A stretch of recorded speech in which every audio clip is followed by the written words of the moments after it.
Bendiciones, saludos para cada casa conectada, qué bendición otra vez.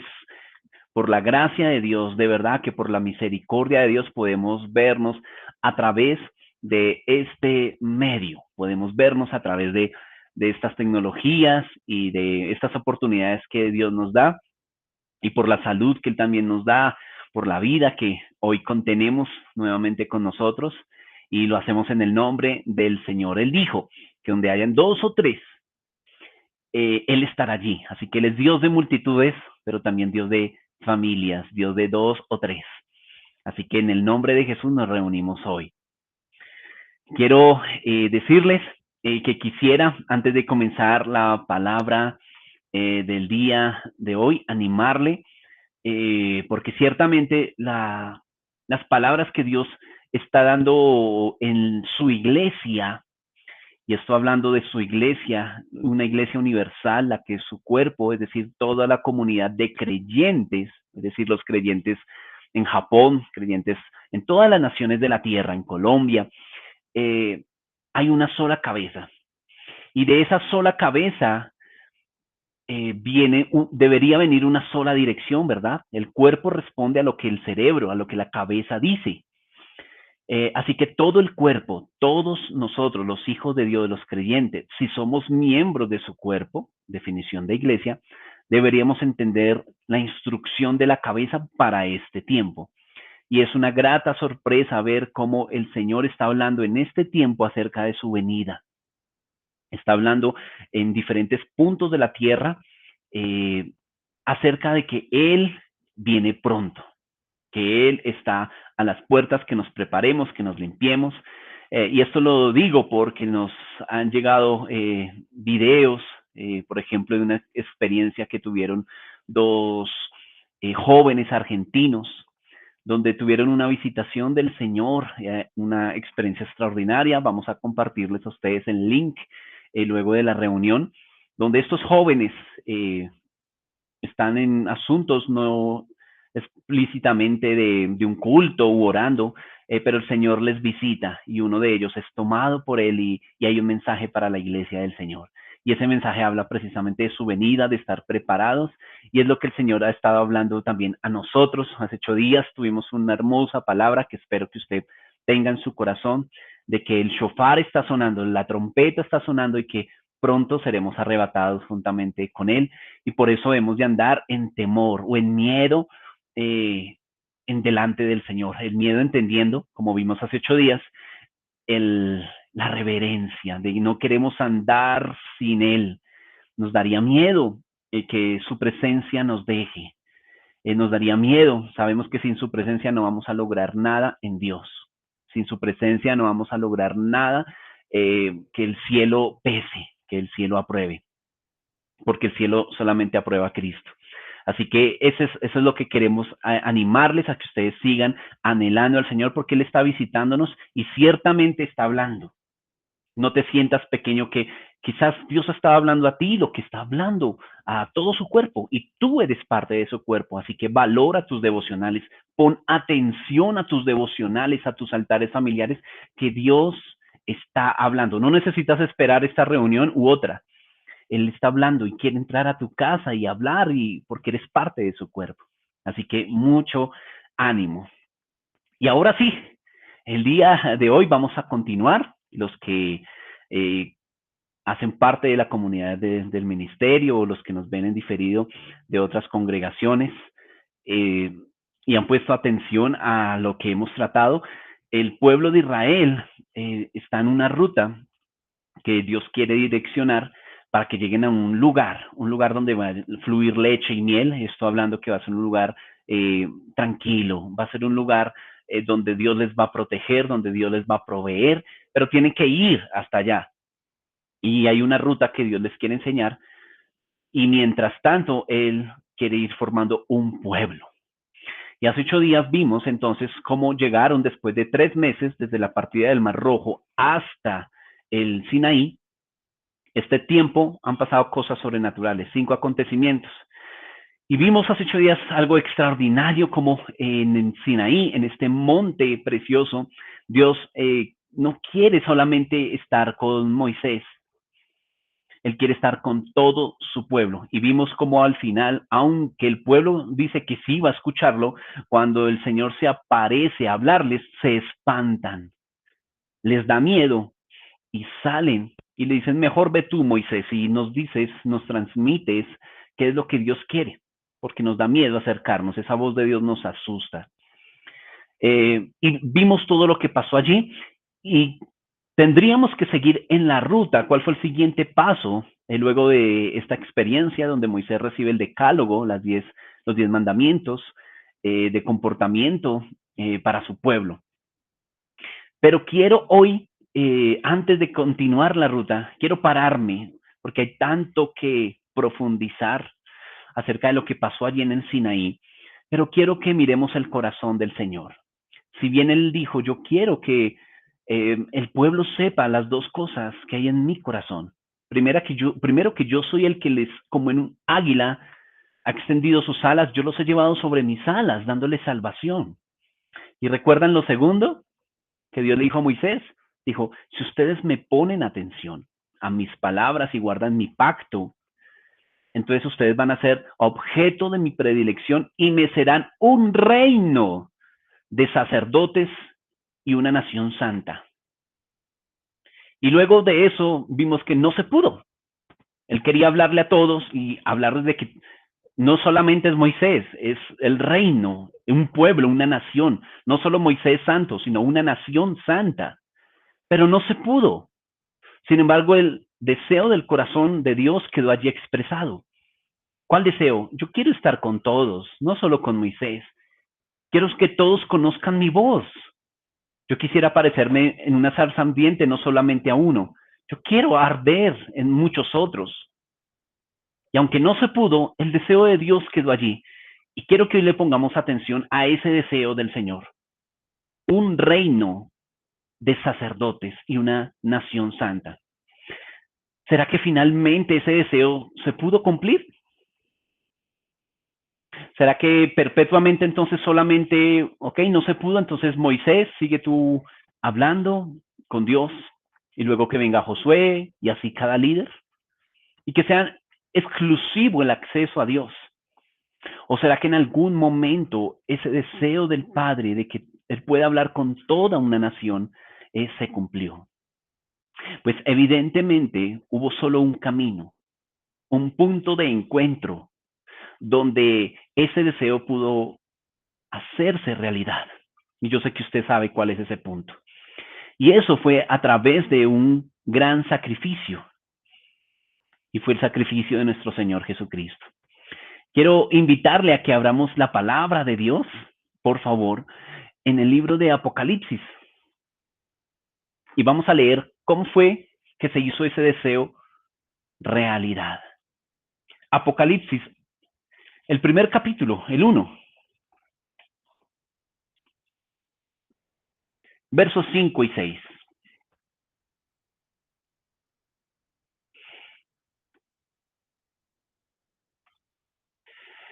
Dice, y de Jesucristo, el testigo fiel, está hablando Juan, cuando le es abierto el cielo y está viendo lo que Dios le permitió ver. Y de Jesucristo, el testigo fiel, el primogénito de los muertos y el soberano de los reyes de la tierra, al que nos ama y nos libertó de nuestros pecados con su sangre y nos hizo un reino de sacerdotes para su Dios y Padre. Y por eso viene una alabanza. A Él sea la gloria y la soberanía por los siglos. Amén. Pase por favor ahí al capítulo 5, 4 capítulos más adelante. Verso 10. Bueno, leamos desde el 8. Juan está viendo a Jesús, imagínense. Y mire lo que va a decir. Y cuando tomó el rollo, ¿quién? Jesús, el Corderito de Dios. Los 4 seres vivientes y los 24 ancianos se postraron delante del Corderito, teniendo en cada uno una cítara y tazones de oro llenos de incienso, que son las oraciones de los santos. Y cantan un cántico nuevo diciendo, digno eres de tomar el rollo y de abrir sus sellos, porque fuiste degollado y con tu sangre redimiste para Dios de toda tribu y lengua y pueblo y nación, y los has hecho para nuestro Dios un reino de sacerdotes y reinarán sobre la tierra. Entonces, ¿quién hizo posible que esto no quedara en el olvido? El Corderito, Jesús el Señor, tuvo que pagar un precio, el precio del miedo. No me puedo acercar a Dios, Él está enojado. El precio de que ahora el cielo esté abierto. La salvación que Él ofrece no es gratis. Algunos piensan que la fe o la gracia significa gratuidad, pero no es eso. Hubo alguien que pagó y muy caro y fue el Corderito de Dios, Jesús, Corderito de Dios, que derramó su sangre para hacernos un reino de sacerdotes y una nación santa. El deseo de Dios Padre en Éxodo viene a cumplirlo el Señor al morir. Pero la realidad que Dios quiere que vivamos es no solamente una información. Qué hermoso. Sin embargo, nuestro estilo de vida es como si tuviéramos todavía miedo. Miedo de escuchar a Dios. Recuerden que entendiendo por miedo hace 8 días, la raíz del miedo es el egoísmo. Somos muy egoístas y pensamos solamente en nosotros. Y para oír a alguien, por ejemplo, ustedes que están conectados y que me están oyendo, ¿qué tuvieron que hacer? Ir a un grupo donde se envía el link, abrir sus cuentas de correo electrónico, dar un clic y solicitar un acceso y sacar tiempo para oír esta palabra. Sin embargo, en la búsqueda del Señor no hacemos lo mismo. Queremos vivir a lo antiguo, que sea uno, los Moisés de este siglo, y que ellos nos digan qué es lo que Dios quiere. ¿Por qué? Porque no tengo tiempo para solicitar y pasar tiempo con el Señor, aunque ya se pagó el precio para que ahora seamos un reino de sacerdotes. Entonces la pregunta aquí es, ¿qué es un sacerdote? ¿Serán esos que conocemos de batas largas? ¿O esos que conocemos en los templos con corbata y a eso le llamamos los sacerdotes? Recuerden que insistentemente el Señor dijo un reino, una nación, donde todos sean sacerdotes, todos. No dijo hombres, no dijo mujeres o cierta parte, él dijo toda una nación. Y una nación está compuesta por familias. Y las familias están compuestas por hombre, una mujer y sus hijos. Así que una nación de sacerdotes quiere decir que los hombres en la casa son sacerdotes, que las mujeres en la casa son sacerdotes y que los hijos también son sacerdotes. Es decir, todos tenemos el acceso y la capacidad de venir al monte de Dios y poder escucharle.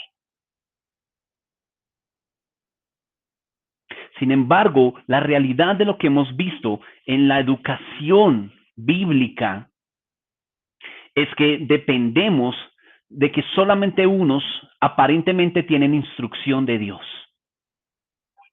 Y creemos que Dios es exclusivo, como en la antigüedad, solamente con uno. Pero la realidad es que Dios quiere hablar con todos. Pero para que Él hable con todos, todos tienen que acudir, prestar atención, abrir sus oídos, sacar tiempo para poder escucharle y conocerle.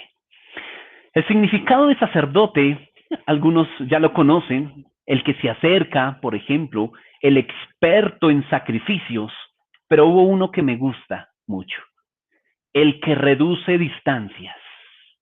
Qué precioso. El que reduce distancias. ¿Qué quiere decir el que reduce distancias? Cuando el hombre peca por primera vez allí en el Edén, el hombre antes de ese suceso, estaba acostumbrado a oír a Dios así como ustedes me están escuchando. Dice el libro de Génesis que la voz del Señor se paseaba libremente. Así que para Adán era natural poder estar hablando con su esposa, poder estar hablando con animales, poder tener la vida en su huerto y a su vez poder hablar con el Señor. Era natural para él. ¿Por qué? Porque no habían distancias entre Dios y el hombre. Eran uno solo, eran la imagen de Dios. Cuando el hombre peca, la acción del pecado, ¿recuerdan lo que dice? La paga del pecado es ¿qué? Muerte, o el salario del pecado es muerte. Muerte es separación. Entonces comienza a haber una distancia. Y entre más van pasando las generaciones y generaciones, el hombre se va alejando y alejando más de Dios y para él es cada vez más irreconocible. ¿Quién es Dios? Y la distancia se va haciendo abismal.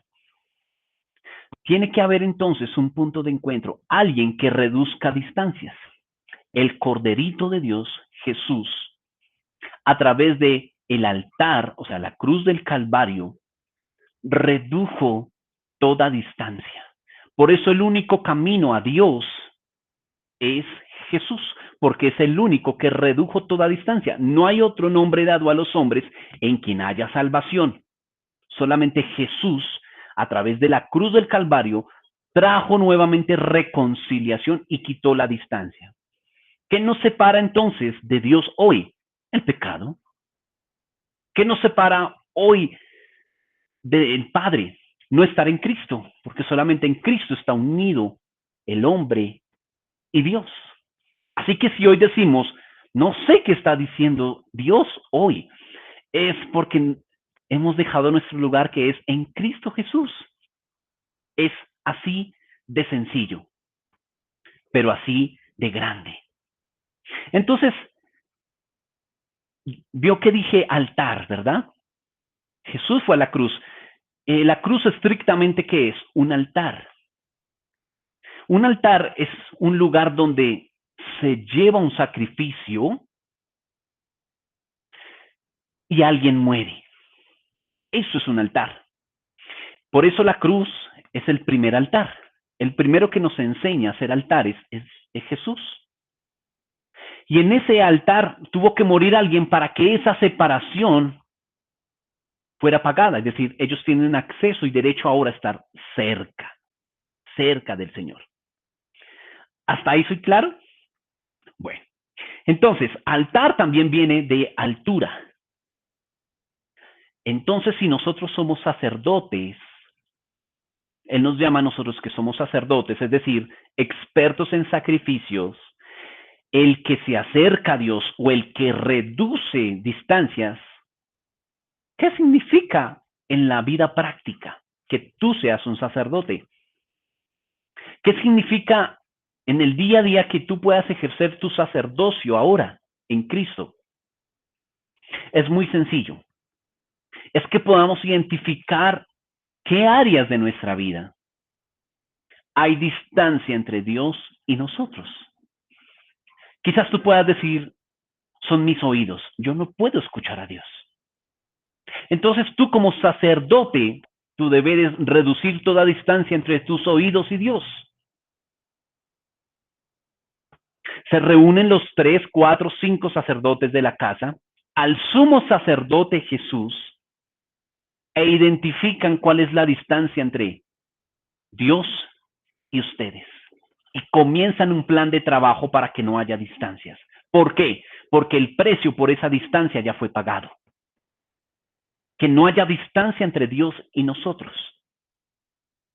Y podamos vivir la realidad de que somos un reino de sacerdotes. Y aquí quiero hacer una salvedad y un comentario respecto estrictamente al ministerio Yo Soy.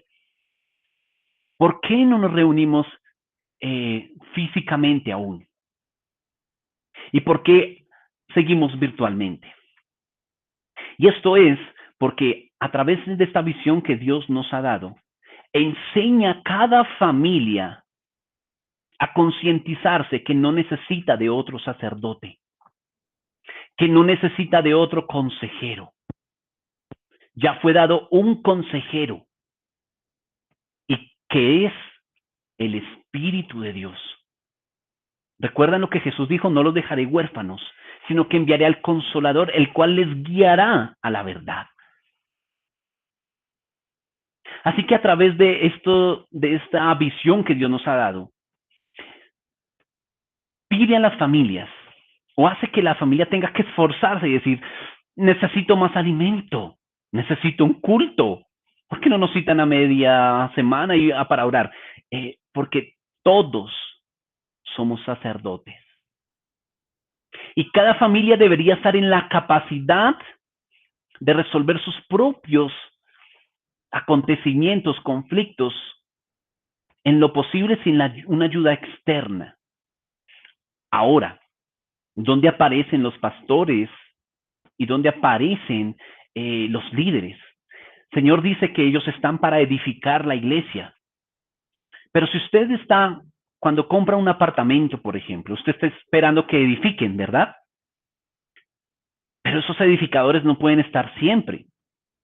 Usted espera que haya una edificación fuerte para poder vivir y disfrutar de ese edificio, pero no los edificadores pueden estar allí siempre. Quizás aparecen para hacer ciertos arreglos, acomodaciones, pero una vez ya hay una edificación, tú tienes que habitar ese lugar. Así funciona también con el cuerpo de Cristo. Nos acostumbramos a edificaciones perpetuas y no queremos interactuar entre Dios y nosotros. Entonces, ese es el ánimo de esta visión, hacer de cada familia un reino de sacerdotes, una casa donde decimos, aquí habla el Señor. Aquí hay 4, 3, 5 sacerdotes que venimos a nuestro sumo sacerdote Jesús y Él habla lo que está por venir a nuestra casa.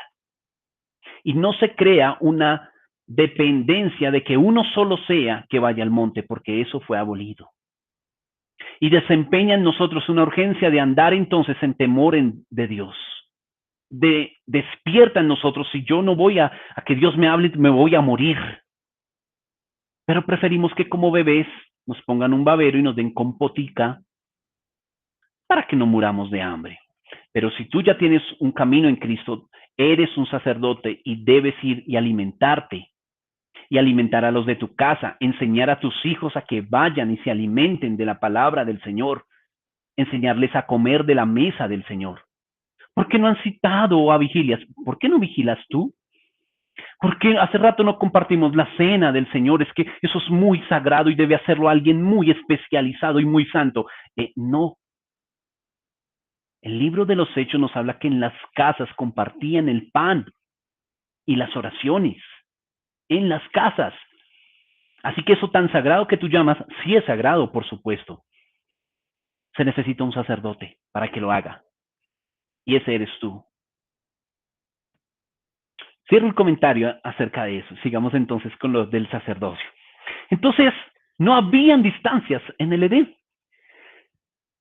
Pero una vez peca el hombre, les dije, Dios va a poner un guardia para que nadie pase. Esa guardia fueron 2 querubines. Eso está allí en Génesis capítulo 3, verso 24, para que puedan notarlo y después verlo. Dios se asegura de que nadie se vaya a acercar al árbol de la vida nuevamente. Así que pone 2 querubines. Un querubín es un tipo de ángel que su característica es el de proteger. De hecho, el nombre significa protector. Así que dijo, el hombre ya no va a poder pasar. Pero además pone algo impresionante. Está allí escrito y a veces lo pasamos de largo. Pero es una escena terrorífica. Una espada incandescente que alumbra de fuego y va sola de un lado para otro. Parece como una escena de Harry Potter, como una escena, no sé, donde hay imagínense una espada de fuego volando para que ningún hombre pueda pasar. Entonces están 2 querubines y una espada yendo de aquí para allá para que nadie pase a tener acceso al árbol de la vida, a Cristo, al Edén, a la delicia. El hombre se separó de Dios, quiso hacerlo, decidió hacerlo, entonces ya no pasarás. Pero el plan de Dios con el corderito fue quitar esos querubines y quitar esa espada. ¿Dónde comprobamos esto? Capítulos más adelante de donde vamos en Éxodo, Dios comienza un plan y da un diseño del arca del pacto, de su presencia. ¿Y saben qué decide él poner dentro del arca del pacto? Sobre el arca, perdón, una tapa. Y esa tapa tiene dos querubines. Los querubines que antes estaban bloqueando la entrada, una vez muere Jesús y es rasgado el velo para que entre el hombre sin restricciones, los querubines son quitados y ahora son la tapa del arca de la presencia para que él se siente. Esto lo vamos a entender mucho mejor cuando ya estemos viendo el diseño del tabernáculo, que es en próximos capítulos. Entonces, ¿qué pasó con los querubines? Fueron quitados. ¿Por qué? Porque ya el enojo de Dios no está. Porque alguien, un corderito, su hijo, pagó el precio para que ahora entren todos. Así que querubines, no les queda otra que ser el asiento de Dios. Y la espada, ¿qué pasó con la espada? ¿Quieren saber qué pasó con la espada? Allí mismo en Apocalipsis nos va a decir qué pasó con esa espada. Capítulo 19, verso 15. Miremos qué pasó con esa espada incandescente.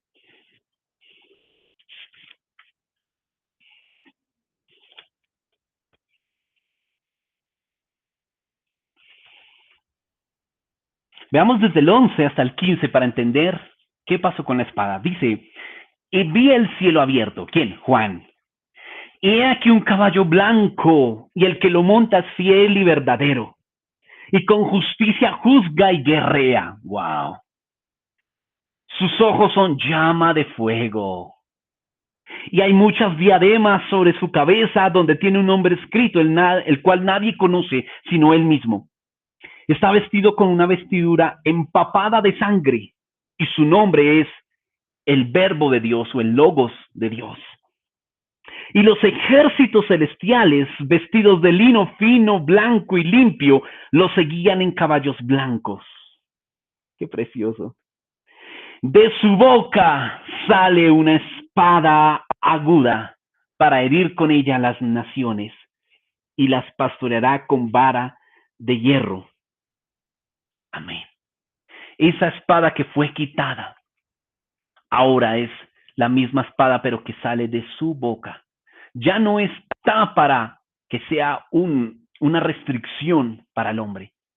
Ahora esa espada, que su misma palabra, sale de su boca para herir a las naciones. ¿Cuáles naciones? Aquí está hablando de un tiempo después de la fiesta de las bodas del Cordero. Ya esa espada no está, él mismo es la espada. Él mismo es la palabra que es el logos de Dios para salvación a todo el que crea en su palabra.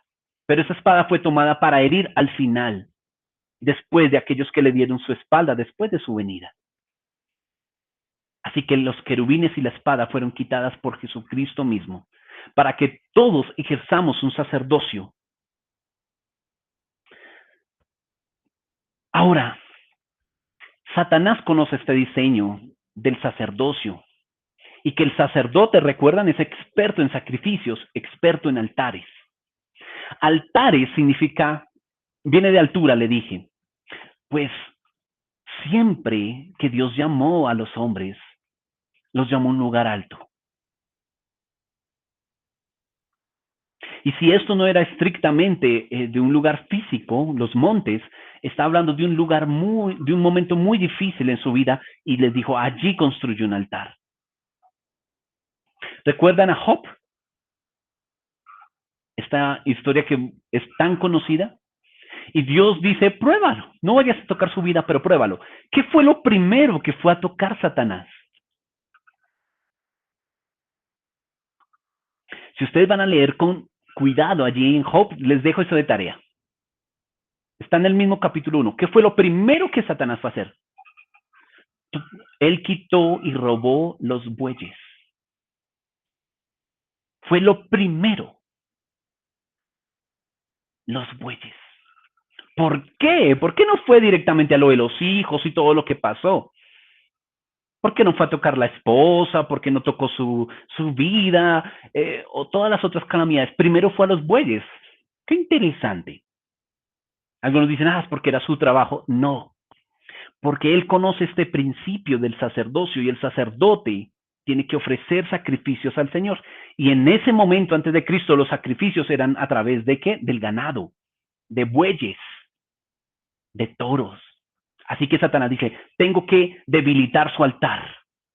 Inmediatamente quiero poner una distancia entre él y Dios. Él está muy conectado a Dios, pero si quito sus altares, si le quito los bueyes, no puede hacer altares a Dios, no tiene cómo sacrificar, por tanto, comenzaría a separarse. Fue lo que pensó Satanás inmediatamente. Y es lo mismo que él piensa acerca de ti cuando te activas como sacerdote. Él dice, no hagas altar en casa, mejor ve y congrégate el domingo. Es que en casa es muy difícil ponerse de acuerdo. Si no está el uno peleando, está el otro. Si no, no hay tiempo. Estamos cansados, nos dormimos. Ay, aquí nadie sabe. Usted que no tiene crédito aquí para predicarme. Usted que va a hablarnos de la palabra de Dios y acaba de decir una grosería, etcétera. Todas esas excusas y escorpiones de divisiones, de contiendas que pone el diablo, es para quitarte el altar como sacerdote. Es lo primero que él va a atacar. No. El domingo. El domingo escucha la palabra de Dios. Luego, no es que primero pues hay que descansar, hay que tener tiempo para el cuerpo, hay que tener tiempo en familia. ¿Sí? Por supuesto, si hay tiempo para otras cosas, para otros altares. Pero para... No, eso puede esperar. Es lo primero que él va a atacar. Porque si él logra quitar el altar de tu vida, va a provocar que tú vayas alejándote del Señor, no le reconozcas y empiece una dependencia de que otros te digan qué es lo que Dios está diciendo. Y tu fe se debilite. Y poco a poco vayas muriendo. Quiero enseñarles que el altar, Génesis 26-25, vamos a ver que Isaac, el hijo del hombre de los altares, ¿recuerdan que tuvimos una serie de Abraham con los altares? Pues él tuvo un hijo y el hijo aprendió a hacer altares. Y allí en 26-25 voy a leer de lo que hizo Isaac, su hijo. Dice, y construyó allí un altar. Qué precioso. Construyó un altar e invocó el nombre del Señor y plantó allí su tienda. Y allí abrieron los siervos de Isaac un pozo. Qué impresionante. Invocó, primero va al altar y luego la invocación. ¿Qué entiende usted por invocar? Porque no dice y oró, intercedió, sino que invocó. Y continuamente vamos a ver la palabra invocar al lado de alguien que construye altares. Invocar. Pues quiero decirle que la palabra invocar es muy interesante. Allí en el hebreo es kará. ¿Y saben qué significa invocar en hebreo? Acosar. Entonces el altar es el lugar donde acosamos a Dios. Estamos llamados a acosar al Señor, a buscarle con desespero. Solamente los desesperados saben acosar. Cuando tengo una necesidad de dinero y empiezas a acosar allí quien te presta, mira, por este lado qué es lo que pasa, a ver si por aquí hay un crédito, si por acá, y empiezas a acosar con desespero porque tienes una necesidad.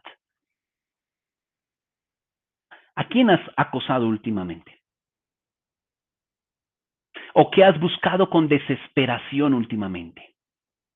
Cuando estamos frágiles en la salud, buscamos con desesperación, sobre todo en este país, una cita médica, por favor, colabóreme con una cita médica y con desesperación la pedimos. Por fin en 3 meses nos dan la cita médica y ahora viene otra desesperación esperando por fin ese día, ¿cierto? Porque hay una necesidad urgente.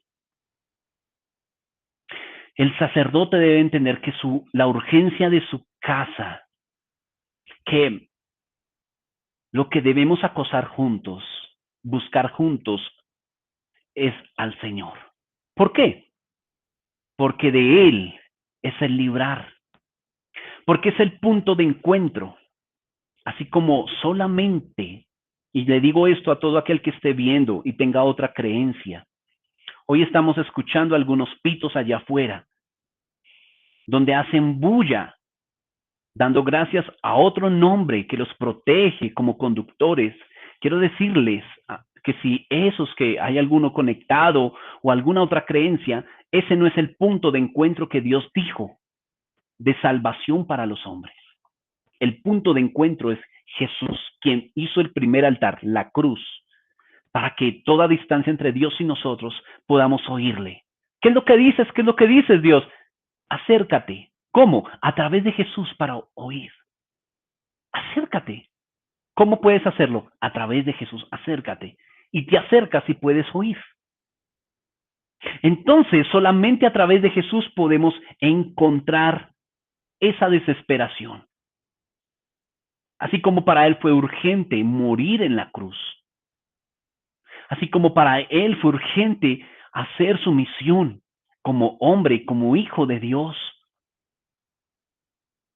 Así como a él le quitaba el hambre hacer la voluntad de Dios. Y eso dice mucho de un hombre, que la característica del hombre promedio es que coma mucho. Pero a Jesús le quitaba el hambre, le quitaba el sueño, las tareas de Dios. ¿Qué nos quita el sueño? ¿Por qué nos trasnochamos? ¿Por las tareas del Señor? Un sacerdote debería ser experto en sacrificios.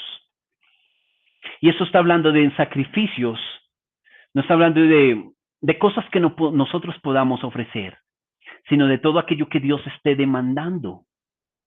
Por ejemplo, si tú quieres ofrecer un sacrificio de alabanza, ¿a qué se le llama sacrificio? Algo que cuesta, algo que cuesta. Entonces, un sacrificio de alabanza sería, hoy no estoy de ánimo. De hecho, me ha ido tan mal. Me robaron, tuve este problema, no tengo dinero, en fin, te fue mal. No tienes ganas de alabar. No hay una motivación adentro. Así que puedes optar por no alabar a Dios. O en contraste, ofrecer un sacrificio de alabanza. ¿Por qué? Porque eres sacerdote del Señor. Y alguien experto en sacrificios, entonces se vuelve un experto en decirle al alma, aunque tú no quieras, bendice. Y por eso David nos enseña que aunque siendo rico, que aunque siendo alguien con mucho poder, cuando él fue a diseñar las ofrendas, le dijo a todo el pueblo, vamos a levantar el templo para el Señor. Y se levantó diferentes ofrendas. Él había dado, por supuesto, también su ofrenda para el templo. Pero ¿saben qué dice la palabra de Dios? Que él, de su tesoro personal, ya había dado, pero dijo, de lo personal, de ese guardado que nadie conoce, de esos ahorritos que están allí, él sacó y dijo, ¿por qué saco más? Porque no daré al Señor algo que no me cueste. Esto está hablando que David conocía el concepto de sacerdote. ¿Cuál concepto? De que debe costarle. De decir, siento que di algo de valor al Señor.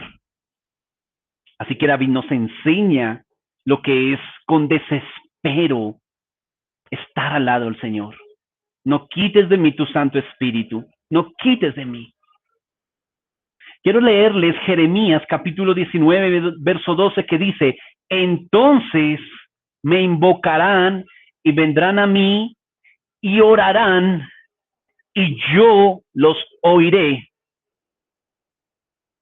Y me buscarán y me hallarán porque me buscarán de todo su corazón.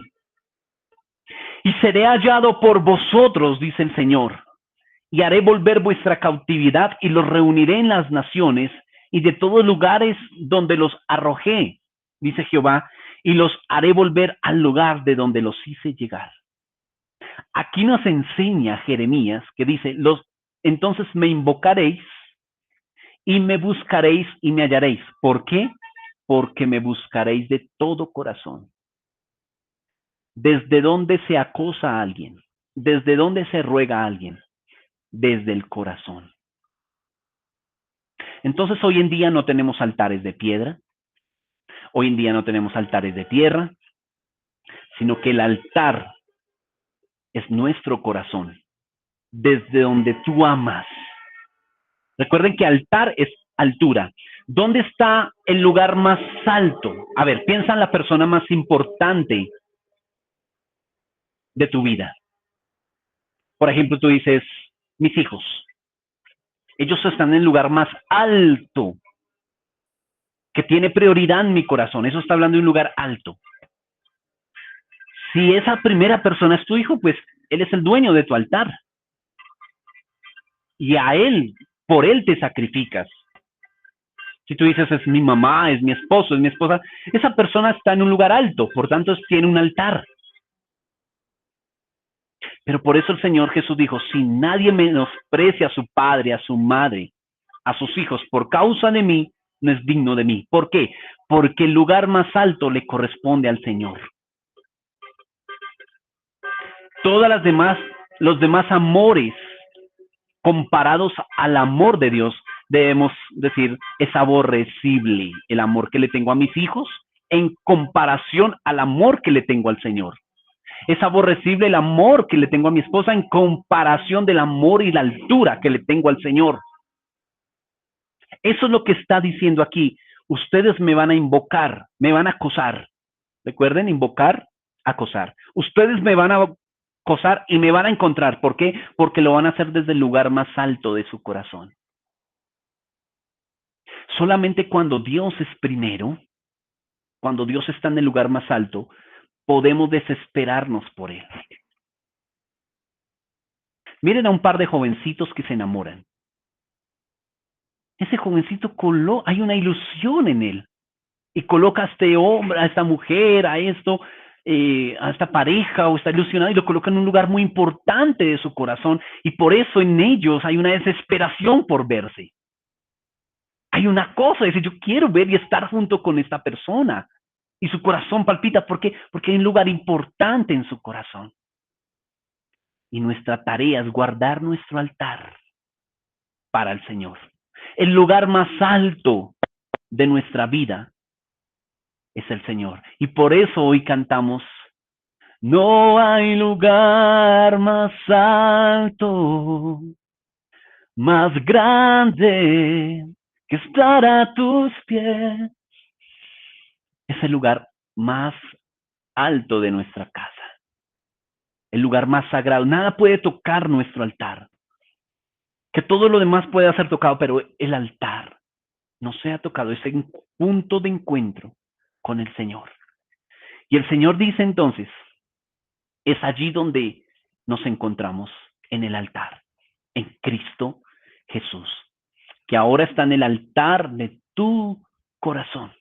Es donde Él se deleita, es donde Él desciende, en un altar donde está Cristo.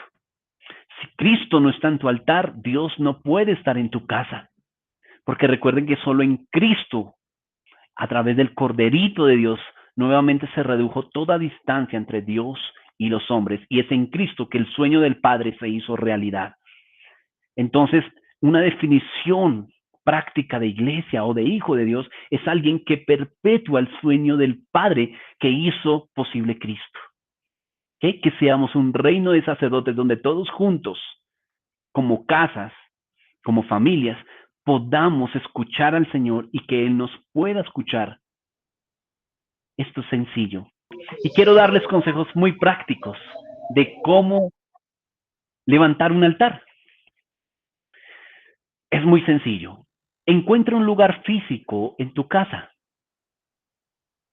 Encuentra un lugar, no hay excusa, ni necesitas una mansión o necesariamente una habitación exclusiva para hacer tus altares personales o familiares. Si lo tienes, qué bendición que lo puedas hacer. Pero si no lo tienes, no hay excusa. Escoge un lugar. Si tienes un apartamento y en familia pueden decir, este va a ser el lugar donde vamos a encontrarnos con el Señor. Y juntos vamos a hacer un altar. Puede ser la habitación principal, la habitación de los hijos, la sala, el comedor, la cocina, un lugar donde puedan sentarse y acercarse al Señor. Segundo, trabajen como familias, identificando las distancias que hay entre ustedes y el Señor. Una manera fácil de evaluar y darse cuenta es que nos evalúe otro. Así que pueden sentarse delante de la mujer sacerdote y decir, ¿qué distancia ves entre Dios y yo? Y puede decir, por ejemplo, la mujer y evaluar si de esposo, yo creo que en tu boca no hay palabras de fe en ti. Ok, vamos a trabajar entonces en eso. Luego el padre como sacerdote puede ministrar a su mujer y decir, creo que la distancia que hay entre Dios y tú es esta. Tienes que trabajar en, ejemplo, más tiempos de oración, qué sé yo. Y luego con los hijos, y así cada persona identifican y comienzan un plan de trabajo. No hay excusa si tú vives en un lugar donde dices, no tengo cómo pasar un tiempo de intimidad. Quiero decirte que sí hay tiempo. Quiero decirte que sí se puede. Algunas veces yo les he comentado como antes, en mi niñez, en una parte de mi vida, todos vivíamos en una misma habitación. Y yo estaba comenzando el ministerio, el tiempo de servicio al Señor. Y todos en casa éramos 4 personas viviendo en una misma habitación. Sin embargo, en mí había un fuego por querer buscar al Señor. Y mientras se dormía en la noche, yo quería levantarme a orar, a buscar al Señor. Sin embargo, en una misma habitación es muy difícil hacerlo. Pero lo que yo hacía era irme al baño, y el baño no quedaba dentro de, era un lugar, un inquilinato, donde bien saben que un baño es compartido. Era en un lugar muy difícil porque la puerta del baño estaba destrozada en la parte de abajo y en la de arriba. Por tanto, tendría que salir a un patio donde estábamos, no era techado, sino que entraba la llovizna, lo que fuera, el viento. Así que debajo de esa puerta destrozada entraba el frío o animalitos por allí. Sin embargo, yo iba con ese fuego. Pedía protección del Señor por todo animalito que pudiera entrar y me arrodillaba delante de esta taza fría y blanca y desquebrejada y buscaba al Señor. Otras veces lo hacía en la cocina, que era la puerta del lado, donde esas puertas también estaban por debajo desquebrajadas, y allí buscaba al Señor. Así que si tienes un baño, si tienes una cocina, puedes encontrarte con el Señor. No importa el lugar, grande o pequeño que vivas. No importa, aquel que tiene un altar no tiene excusa. Aquel que está desesperado por alguien busca el camino, la manera de hacerlo. Así que es sencillo. La tarea para tener un altar a Dios es amar a Dios, es responder a su gratitud, el acercarnos y aprovechar que este sueño se hizo realidad. Quiero decirles una última cosa acerca de Cristo como el mejor y único sacerdote, el más alto.